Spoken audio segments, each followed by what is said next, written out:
దాని ధర్నా అనో జోక్ అంటాను. ఎందుకంటే మేము ఈ మాట శాసనసభలో బిల్లు పెట్టినప్పుడే చెప్పాం. You are cutting a very cruel joke on the backward classes of this state. అంటే బీసీలను మోసం చేస్తూ మీరు దగా చేస్తున్నారు, వంచిస్తున్నారు అని చెప్పాం. ఇవాళ నేను ఒకటి అడుగుతా ఉన్నా, మీరు సమాధానం ముఖ్యమంత్రి గారిని అడగాలని చెప్పి కూడా నేను కోరుతా ఉన్నా. 42% రిజర్వేషన్లు అని ఢిల్లీకి వచ్చి డ్రామా చేస్తా ఉన్నా. నేను కాంగ్రెస్ పార్టీని అడుగుతా ఉన్నా, మీరు బీసీ డిక్లరేషన్ లో ఒక ఈ రిజర్వేషన్ల మాటను ఇయ్యలేదు. మీరు ఏమేం మాటలు చెప్పినారు? సంవత్సరానికి 20,000 కోట్ల బడ్జెట్ ఇస్తామన్నారు. 5 ఏళ్లలో 1,00,000 కోట్ల బడ్జెట్ బీసీలకు ఇస్తామన్నారు. బీసీ సబ్ ప్లాన్ పెడతామన్నారు. 42% రిజర్వేషన్ రాజకీయాల్లోనే కాదు, ఉద్యోగాల్లో, ఉపాధిలో, ప్రభుత్వ కాంట్రాక్టుల్లో కూడా ఇస్తామన్నారు.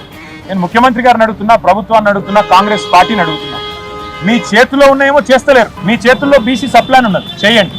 మీ చేతుల్లో బీసీలకు 1,00,000 కోట్ల బడ్జెట్ ఇచ్చే అవకాశం ఉంది, చేయండి. 2 బడ్జెట్లు పెట్టారు. ఒక్కొక్క బడ్జెట్ లో 20,000 కోట్లు అన్నారు. 2 బడ్జెట్లు కలిపి కూడా 20,000 కోట్లు పెట్టలేదు. అందులో ఖర్చు అయితే 10,000 కోట్లు కూడా దాటం లేదు. అందుకే మరి ముఖ్యమంత్రి గారిని, ప్రభుత్వాన్ని కోరేది, మీ చేతుల్లో ఉన్న పనులు ముందు చేయండి. అట్లయితేనే బీసీలు నమ్ముతారు.